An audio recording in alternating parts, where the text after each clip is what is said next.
तो कल की क्लास में हम जैसे देख रहे थे कि जब कंस को पता चला कि देवकी के गर्भ में उसका काल आ गया है, तो वो पूरी तरह से कृष्ण भावना में आ गया। 24 घंटे उसे हर जगह कृष्ण कृष्ण ही दिख रहे थे। ये विष्णु मेरा काल आ गया, जो कि एक भक्त का गोल होता है।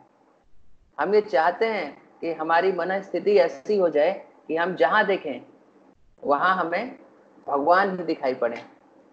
और कंस का ये पोजीशन अचीव हो गया था।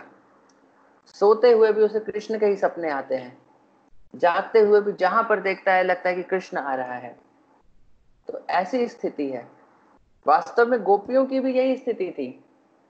गोपियां भी तपस्या कर रही थी। जब उद्धव जी गए वहां पे गोपियों को कृष्ण का संदेश देखने देने, तो वहां पे देखे कि ये गोपियां तपस्या कर रही हैं। तो उन्हें लगा कि अरे कुछ अष्टांग योग कर रही होंगी। लेकिन वो जाकर के जब गोपियों से पूछे कि आप क्या तपस्या कर रही हैं, तो बोले कि अरे कृष्ण हमारे मन में ऐसा घुस गया है कि वो बाहर ही नहीं निकल रहा है, हम अपना कुछ कार्य ही नहीं कर पाते। और वो तो स्त्री लंपट है, अलग अलग स्त्रियों के पास जाते रहता है। कल हमारे पास था, अभी मथुरा द्वारका की स्त्रियों के साथ होगा। भरोसेमंद तो है नहीं वो, फिर भी हमारे मन में ऐसा घुस गया कि निकल ही नहीं पा रहा है। तो क्या फायदा है ऐसे व्यक्ति के बारे में सोचने का। लेकिन हम लोग इसीलिए तपस्या कर रहे हैं कि अपने मन से किसी तरह कृष्ण को निकाल पाए। तो उद्धव जी को शौक लगा कि अरे बड़े बड़े योगी अपने मन में कृष्ण को लाने के लिए तपस्या करते हैं, और ये गोपियां ऐसी भक्त हैं कि वो अपने मन से कृष्ण को निकालने के लिए तपस्या कर रही हैं। तो ये तो हमारा भी गोल है कि भगवान कृष्ण हमारे हृदय में, हमारे मन में आकर के इस तरह से बस जाएं कि वो निकले ही नहीं। लेकिन ये बोला जाता है कि अनुकूल तरीके से हमें भगवान कृष्ण का स्मरण होना चाहिए, प्रतिकूल तरीके से नहीं। तो गोपियों का जो स्मरण है वो अनुकूल था, लेकिन कंस का जो स्मरण है इंटेंसिटी उतनी ही है, लेकिन वो प्रतिकूल है। इसीलिए उसे भक्ति के कैटेगरी में नहीं रखा जा सकता। तो हमें भी देखना चाहिए कि हमारा भी स्मरण हो, अनुकूल तरीके से हो, और उतना कांस्टेंट हो जितना कि गोपियों का या कंस का हो रहा था। तो इस प्रकार कंस पूरी तरह से समझ लीजिए कृष्ण भावना में आ गया था। तो हमने जैसे कल डिस्कस किया था, ऐसे व्यक्तियों को सायुज्य मुक्ति मिलती है, जिसे कि नॉर्मल भाषा में सब लोग मोक्ष या मुक्ति बोलते हैं। तो सायुज्य मुक्ति क्या होती है? भगवान के ब्रह्म ज्योति में हमारी चेतना जाकर के, हमारी आत्मा जाकर के विलीन हो जाती है। वास्तव में विलीन होती नहीं है, लेकिन व्यक्ति को लगता है कि विलीन हो गई। इंडिविजुअलिटी वहां पर भी मेंटेन रहती है। लेकिन जिनको अपने आप को पूरा स्पिरिचुअल सुसाइड कमिट करने को बहुत डिजायर है, शिला प्रभुपाद उसे बोलते थे स्पिरिचुअल सुसाइड, यानी अपनी आइडेंटिटी को मिटा देना और ब्रह्म में विलीन हो जाना, वैसा जिनका करने की बहुत ज्यादा इच्छा रहती है, तो भगवान वो फैसिलिटी देते हैं कि आपकी आत्मा जाके ब्रह्म ज्योति में विलीन हो जाएगी। वास्तव में विलीन नहीं होगी, उस समय भी आपका इंडिविजुअलिटी रहेगा, लेकिन आप उस ब्रह्म ज्योति की रोशनी में लटके हुए सोचेंगे कि मैं भी ब्रह्म ज्योति ही बन गया हूँ। तो ये जो मुक्ति होती है इसे सायुज्य मुक्ति बोलते हैं। तो ये सायुज्य मुक्ति लोगों को इतना अट्रैक्ट इसलिए करती है क्योंकि जड़ जगत में जैसा हमने देखा कि इतनी सफरिंग है, इतनी तरह की परेशानियां हैं, लोग इतने परेशान हो जाते हैं, जिसे सोचते हैं कि किसी तरह से मुक्ति मिले इन चीजों से, किसी प्रकार हम ये सब छोड़ छाड़ करके एकदम शांति को प्राप्त कर लें। जैसे शांति बहुत लोगों का बहुत गोल रहता है कि किसी प्रकार हमें शांति मिल जाए। तो वो शांति कहाँ मिलती है? ब्रह्म ज्योति में। इसीलिए हमने ये भी डिस्कस किया था कि जीरो लेवल वास्तव में कहाँ पर है? तो ब्रह्मन रियलाइजेशन जीरो लेवल है। उसके पहले कोई हैप्पीनेस नहीं है, वो बस रिलीफ फ्रॉम सफरिंग है। जैसे कि आप डेजर्ट में चल रहे हैं और बहुत प्यासे हैं, हर 10 कदम पे आपको एक एक बूंद पानी दे दिया जाए, तो वो हैप्पीनेस नहीं है, वो जस्ट थोड़ा सा रिलीफ फ्रॉम सफरिंग है। लेकिन व्यक्ति क्योंकि इतना प्यासा है, उसे एक बूंद वो पानी का क्या लगता है कि ये बहुत बड़ी खुशी है। वास्तव में खुशी नहीं है, उसी प्रकार जड़ जगत में हमारी जो खुशी होती है वो इसी तरह की होती है कि हम सफर कर रहे हैं, बीच में थोड़ा सा ज्यादा सफरिंग से थोड़ा कम सफरिंग के स्टेट में अगर हम आ गए तो उसको हम समझते हैं यही तो खुशी है। लेकिन वो भी एक्चुअली में खुशी नहीं है, वो आप ज्यादा परेशानी में थे, ज्यादा परेशानी से थोड़ा कम परेशानी की स्थिति में आए हैं, लेकिन अभी भी परेशानी की ही स्थिति में है।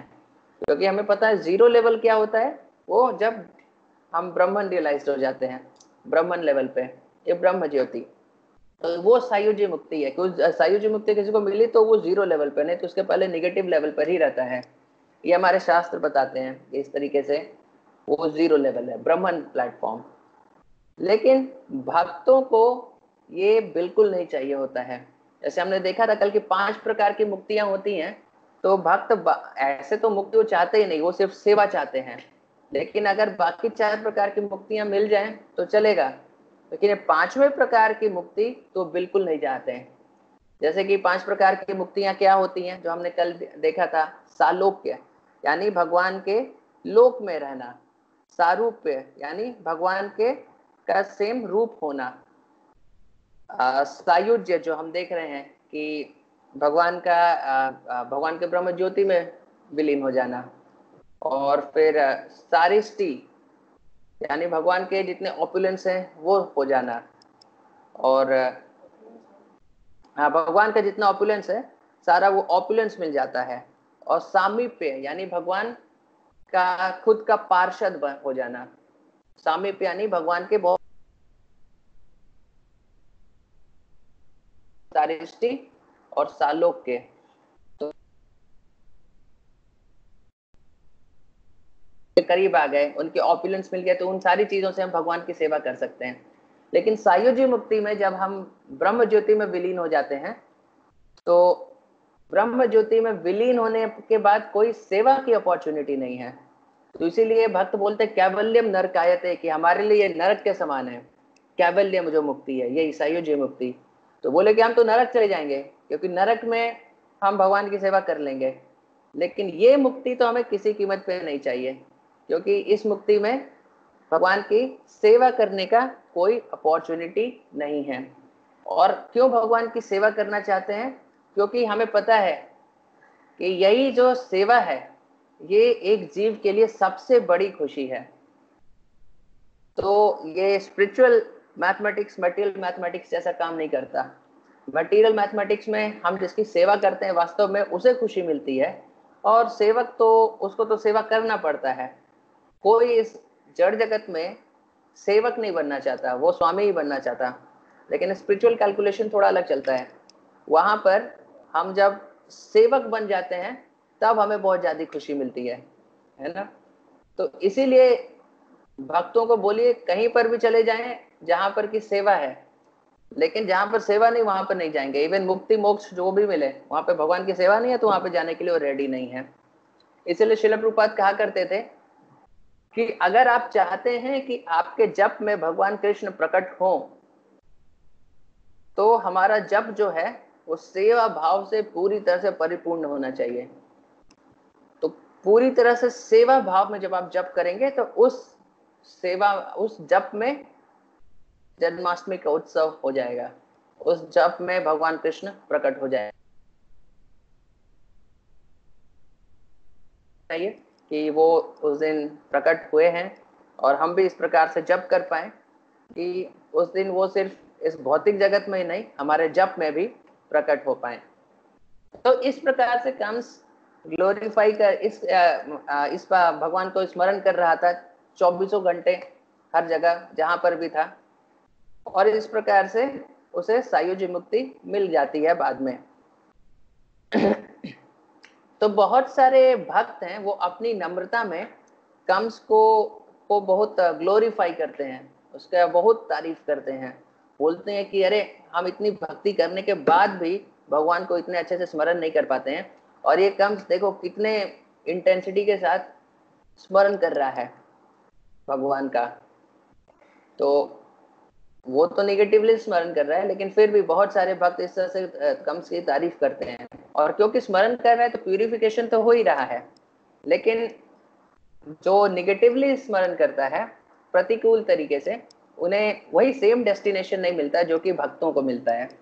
तो डेस्टिनेशन दोनों का अलग होता है, लेकिन फिर भी प्यूरिफिकेशन तो होता ही है, पॉजिटिव डायरेक्शन में तो बढ़ ही रहे हैं।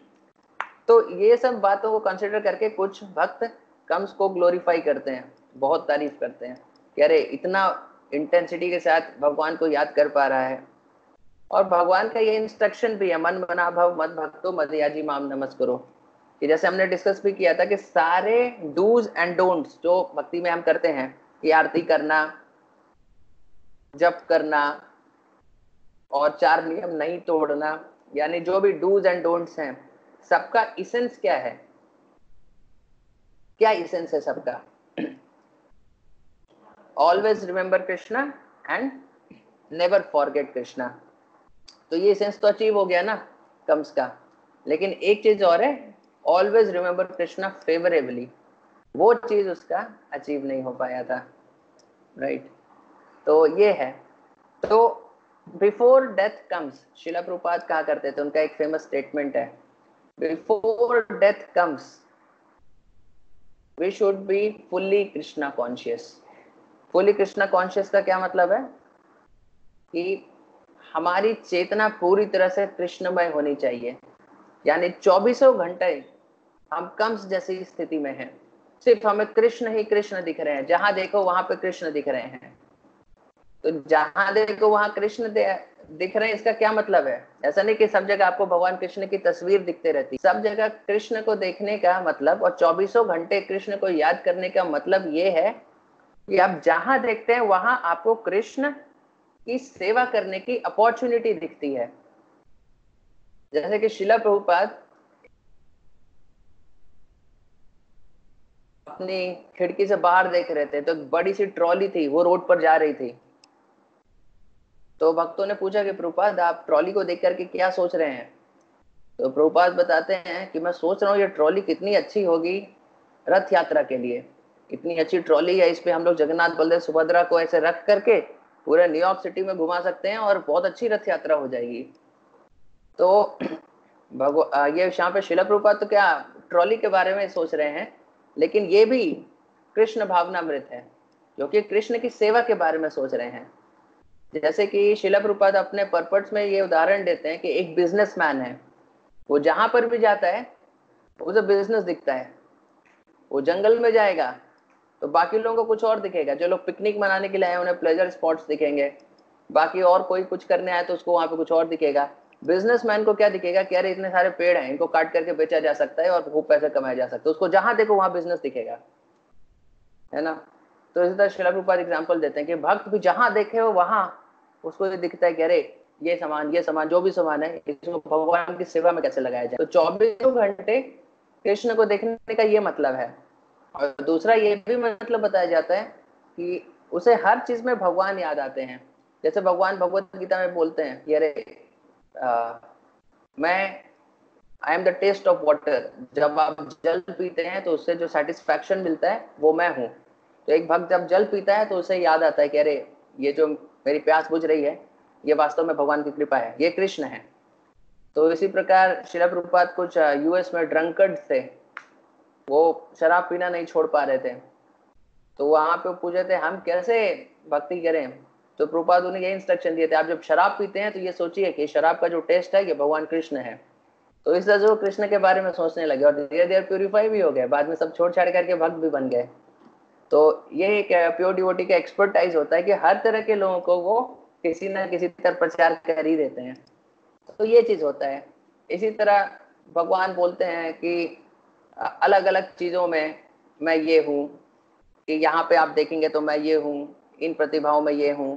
तो बहुत सारी चीजें वो बताते हैं, I am the intelligence in man, among the planets I am sun. तो इस तरह से बहुत सारी चीजें बताते हैं भगवत गीता। तो वो सारी चीज देख करके भक्त हमेशा भगवान को याद कर सकता है।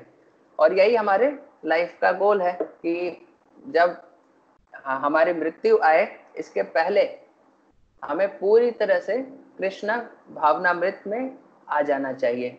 और हमें पता है कि मृत्यु किसी भी क्षण आ सकती है, इस क्षण आ सकती है, किसी और क्षण आ सकती है। इसका मतलब ये अर्जेंसी है। इसीलिए जब 12 तारीख को भगवान कृष्ण का जन्म होगा तो हमें बहुत इंटेंसिटी के साथ प्रार्थना करनी चाहिए कि वो हमारे हृदय में भी जन्म ले लें। तो सुनने से ये एक बहुत ही असंभव कार्य लगता है कि अरे बाप रे, इतने दिन से भक्ति किए और अभी 4-5 दिन में कोई कहे कि ऐसा भक्ति करिए कि 11-12 तारीख तक आप पूरे तरीके से कृष्ण भावनामृत हो जाएं, पूरे जहां देखे वहां कृष्ण दिखने लगे। बोले कि इतना जल्दी तो पॉसिबल नहीं है।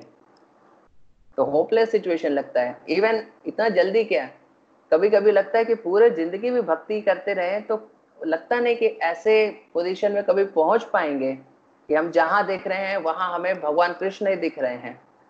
भगवान कृष्ण को देखने का मतलब हमने जस्ट डिस्कस किया कि मतलब उनकी सेवा दिखती है या उनके ऑपुलेंस दिखते हैं।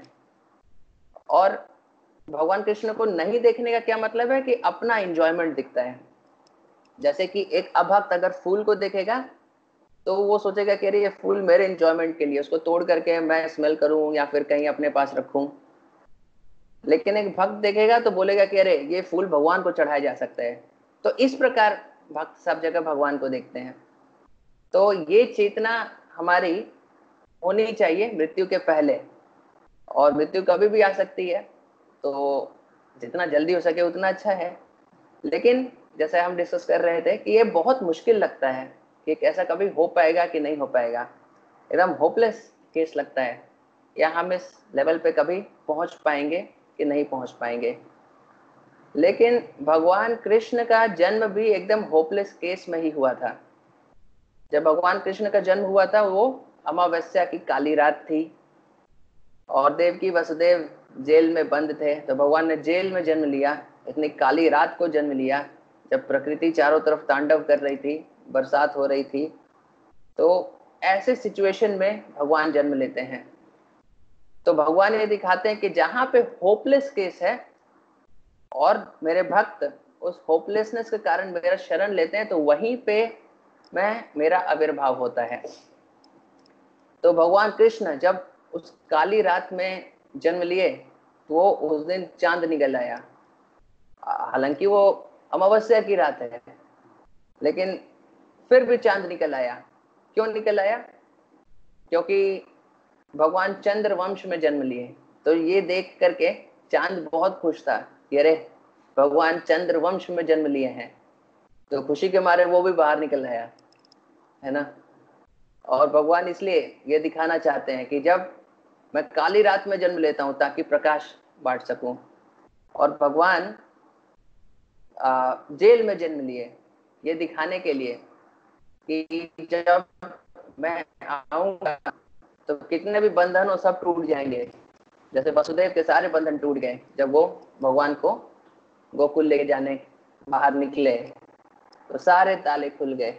तो भगवान ये दिखाना चाहते हैं कि जहां पे होपलेस केस है, और एक्चुअली हम होपलेस केस में हैं पूरी तरह से। अगर हम अपना पोजीशन को एनालाइज करें तो रियली हम पूरी तरह से होपलेस केस में हैं।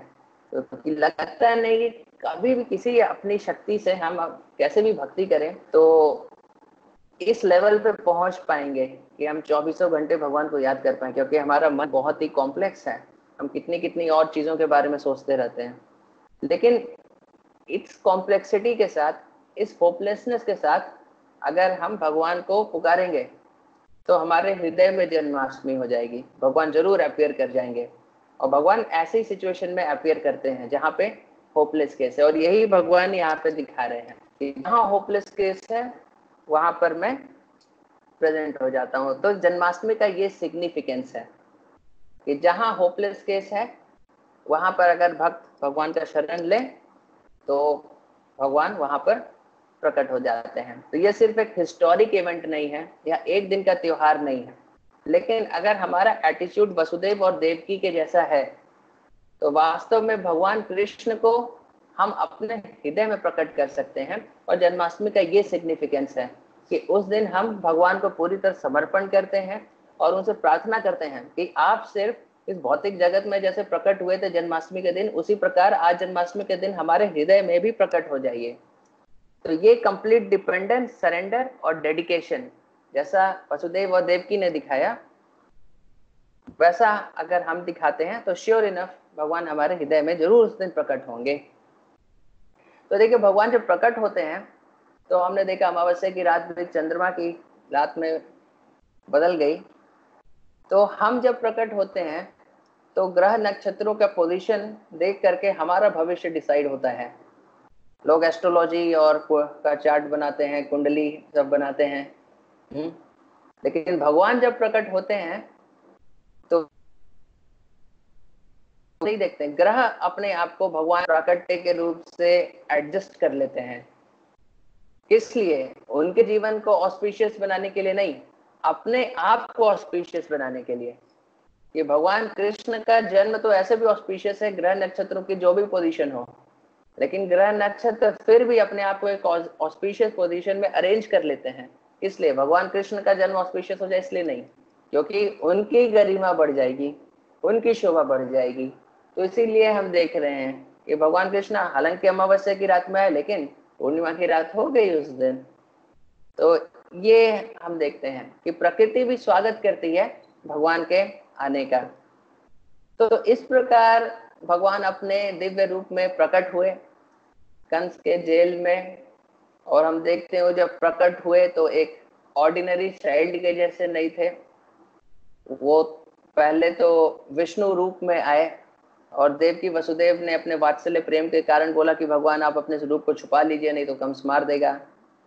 तो वो अपने 2 हाथों वाले स्वरूप में आ गए, लेकिन उनके बाल घुंघराले थे, उनके वो पीताम्बरी पहने हुए थे और पूरी तरह से डेकोरेटेड थे। आपने कभी किसी बालक को पूरी तरह से डेकोरेट होकर के जन्म लेता हुआ नहीं देखा होगा, लेकिन भगवान बताते हैं जन्म कर्म च में दिव्यम, कि मेरा जन्म और मेरा कर्म दिव्य है। जब डायरेक्टली दिखता है कि कोई ऑर्डिनरी बर्थ नहीं है भगवान श्री कृष्ण का। तो उसके पहले भगवान कृष्ण ने अपने विष्णु स्वरूप से वसुदेव को इंस्ट्रक्शन दिया कि मुझे यहाँ से लेकर के जाओ गोकुल में, और यशोदा ने एक पुत्री को जन्म दिया होगा, उसे लेकर के वापस आ जाओ। तो वो पुत्री कौन थी? वो महामाया थी, दुर्गा देवी। तो भगवान ने आदेश दिया था दुर्गा देवी को कि तुम यशोदा की पुत्री बनकर के जन्म लो, अगर तुम ऐसा करोगी तो पूरे दुनिया में तुम्हारा यश गाया जाएगा। तो वो महामाया जो थी वो यशोदा की पुत्री बनकर के जन्म ली थी।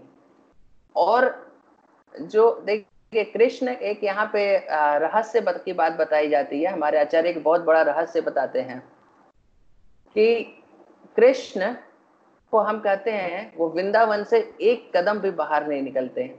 लेकिन हम तो यहाँ देख रहे हैं पहले तो वृंदावन से बाहर थे, फिर अंदर गए, फिर अंदर कुछ दिन रहे और फिर बाहर निकल गए, सिर्फ 10 साल के लिए वृंदावन में रहे। तो इसलिए हमारे आचार्य बताते हैं वास्तव में जो वृंदावन के बाहर जो कृष्ण रहते हैं वो वसुदेव कृष्ण है। वो एक कृष्ण के दूसरे एक्सपेंशन है। जो ओरिजिनल कृष्ण है वो कभी भी बाहर नहीं जानते, उन्हें वृंदावन कृष्ण बोलते हैं। जो वृंदावन कृष्ण है वो हमेशा वृंदावन में रहते हैं और वसुदेव कृष्ण बाहर रहते हैं। तो भगवान कृष्ण के तो यशोदा मैया को ही जन्म लिए, जब महामाया का जन्म हुआ उसके साथ साथ भगवान कृष्ण भी जन्म लिए, वृंदावन कृष्ण यशोदा मैया को ही जन्म लिए। लेकिन देवकी को जो जन्म लिए वो वसुदेव कृष्ण थे। और फिर वसुदेव ने जब वसुदेव कृष्ण को ले जाकर के यशोदा मैया के पास लेकर के गए तो वसुदेव कृष्ण और वृंदावन कृष्ण दोनों मिलकर के एक हो गए। और वापस जब 11 सालों के बाद जब भगवान कृष्ण वृंदावन से बाहर जा रहे थे तो अक्रूर घाट तक जाने के बाद वो लोग वहां पर यमुना में नहाने के लिए जब उतरे तो वहां पर ये लीला आती है कि वहां पर से वसुदेव कृष्ण फिर उतर करके रथ पे बैठ करके चले गए अक्रूर के साथ, और वृंदावन कृष्ण वहीं पे रह गए, क्योंकि वृंदावन कृष्ण कभी बाहर नहीं जाएंगे। तो ये एक राज की बात है कि लोग बोलते हैं कि असली माँ कृष्ण की कौन है? देवकी है, यशोदा असली माँ थोड़ी है। लेकिन ऐसा नहीं, हमारे शास्त्र बताते हैं असली माँ कृष्ण की यशोदा मैया ही है, क्योंकि जो वृंदावन कृष्ण थे वो यशोदा मैया को ही जन्म लिए और वसुदेव कृष्ण देवकी को जन्म लिए। और जब वसुदेव उन्हें लेकर के गोकुल लेके गए तो दोनों कृष्ण मिल करके एक रूप हो गए। और फिर 11 सालों के बाद जब अक्रूर जी उन्हें लेकर के वापस आ रहे थे तो अक्रूर घाट पे वहां पर वृंदावन कृष्ण वहीं पे रह गए और वसुदेव कृष्ण अक्रूर जी के साथ फिर बाहर चले गए, क्योंकि वृंदावन परित्यज्य पदम एकम न गच्छति। ये बताते हैं भगवान कृष्ण वृंदावन छोड़ करके एक कदम भी बाहर नहीं निकालते हैं, तो सदा वृंदावन में ही रहते हैं। और यही बात वो गोपियों को बताते हैं कि वास्तव में मैं गया नहीं हूं, मैं अभी भी यहीं पर हूं। तुम्हें लगता है कि मैं चला गया, लेकिन मैं अपने दिल में खोजोगी तो हमेशा पाओगी कि मैं यहीं पर हूं। तो दिल से मुझे स्मरण करो, जब भी स्मरण करोगे मैं आ जाऊंगा तुम्हारे पास। तो गोपियों को ऐसे बस वो बात बनाने के लिए नहीं बोल रहे थे, वास्तव में भगवान कृष्ण वहीं पर थे, वृंदावन में ही थे। लेकिन ये जो विप्रलंब भाव है उसका आस्वादन करने के लिए इस तरह के लीला करते हैं भगवान। तो इस प्रकार भगवान जब वहां पे विष्णु के स्वरूप में प्रकट हुए तो वसुदेव को इंस्ट्रक्शन देते हैं कि आप मुझे वृंदावन लेकर के जाइए और यशोदा की उस बालिका से एक्सचेंज करके लेके आ जाइए। तो यहाँ पे हम देखते हैं वसुदेव ने फिर ये नहीं बोला कि अरे मैंने तो वचन दिया है और मैं वचन का पालन करने वाला, वो भी धर्मपरायण व्यक्ति थे। तो हमने जैसे देखा कि युधिष्ठिर महाराज ये नहीं कर पाए, वो नहीं समझ पाए कि सबसे ऊंचा धर्म भगवान कृष्ण का है। वसुदेव को कोई डाउट नहीं था कि वचन दिया है तो दिया है, लेकिन सबसे ऊंचा धर्म भगवान कृष्ण की आज्ञा का पालन करने का है। तो उन्होंने कृष्ण को उठाया अपनी गोद में। उन्होंने ये सोचा नहीं कि अरे आप तो इंस्ट्रक्शन देके चले गए, लेकिन मैं तो जेल में पड़ा हुआ हूं, अब बाहर कैसे निकलूं। उन्होंने सीधे कृष्ण को गोद में उठाया और निकल पड़े दरवाजे की तरफ। और दरवाजे के पास जैसे ही पहुंचे वैसे ही देखा दरवाजा खुल गया। तो इससे हमें समझ में आता है कि हमें भगवान के इंस्ट्रक्शंस पे फेथ होना चाहिए। वसुदेव जी ने ये डाउट नहीं किया कि अरे यहाँ वो बैठ के सोचते नहीं रहे कि भगवान इंस्ट्रक्शन देके चले गए, लेकिन मैं अंदर बैठा हुआ, मैं इसे फुलफिल कैसे करूं। वो सीधे कृष्ण को उठाए और चल पड़े। और जैसे ही गेट के पास पहुंचे देखे गेट खुल गया।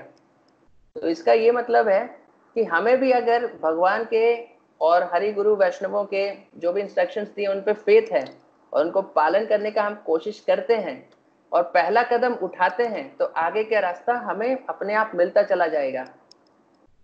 लेकिन वो पहला कदम तो हमें उठाना पड़ेगा ना, कि हम कोई कदम ही नहीं उठा रहे हैं और बैठ करके बस सोच रहे हैं कि ये इंस्ट्रक्शन तो इम्पॉसिबल है। तो इतनी हमें श्रद्धा होनी चाहिए कि भगवान के लिए कुछ भी इम्पॉसिबल नहीं है, बस हमें वो पहला कदम उठाने की देर है। तो वसुदेव इस प्रकार कृष्ण को उठाते हैं और चल पड़े। जैसे जैसे वो गेट के, बहुत सारे गेट्स थे, सब लॉक थे, जहां जहां जिस गेट के पास पहुंचते थे वो गेट खुल जाते थे। तो इस प्रकार वसुदेव चल पड़े और फिर वो यमुना पहुंचे। यमुना फिर उन्होंने क्रॉस किया तो यमुना देवी ने आकर के भगवान कृष्ण के चरण स्पर्श किया। फिर वहां पे अनंत शेष आए, जो बारिश हो रही थी भगवान को ऐसे ढकने के लिए ऊपर लेकर के गए। फिर वो वृंदावन पहुंचे, वहां पे पहुंच करके यशोदा जो सो रही थी उनकी पुत्री के साथ उनको एक्सचेंज कर दिया। तो देखिए यहाँ पे वसुदेव को वृंदावन कृष्ण भी वहीं पर थे, क्योंकि यशोदा मैया ने महामाया को जन्म दिया था, साथ में वृंदावन कृष्ण को भी जन्म दिया था, लेकिन वसुदेव को वृंदावन कृष्ण नहीं दिखे। वहां पे सिर्फ वो जो महामाया उनकी पुत्री थी बस वही दिखी, दुर्गा देवी जो थी। क्योंकि वसुदेव ऐश्वर्य भाव में है, इसलिए उनका भगवान कृष्ण के साथ रिलेशनशिप क्या है, ऐश्वर्य का रिलेशनशिप है। इसीलिए उन्हें वो वसुदेव कृष्ण ही दिखते हैं, उन्हें वृंदावन कृष्ण दिखे ही नहीं। तो अगर दिख जाते तो लीला में भी थोड़ी बाधा हो जाती, वो थोड़ा बिविल्डर हो जाते कि अरे दो दो कृष्ण कैसे आ गए। तो लीला में बाधा हो जाती है। और दूसरा फिलोसॉफिकली भी हम समझ सकते हैं कि वसुदेव द्वारका के रहने वाले, ऐश्वर्य भाव में भगवान कृष्ण की पूजा करते हैं और ब्रजवासी माधुर्य भाव में करते हैं। तो वो स्वीटनेस एस्पेक्ट जो है, जो वृंदावन कृष्ण का, वो वसुदेव नहीं देख पाए। तो वो सिर्फ महामाया को देखे, वसुदेव कृष्ण को उन्होंने वहां पे रखा और महामाया जो उनके यशोदा की पुत्री थी उनको अपने गोद में लिए और वसुदेव कृष्ण और वृंदावन कृष्ण उस वक्त मिल करके एक हो गए।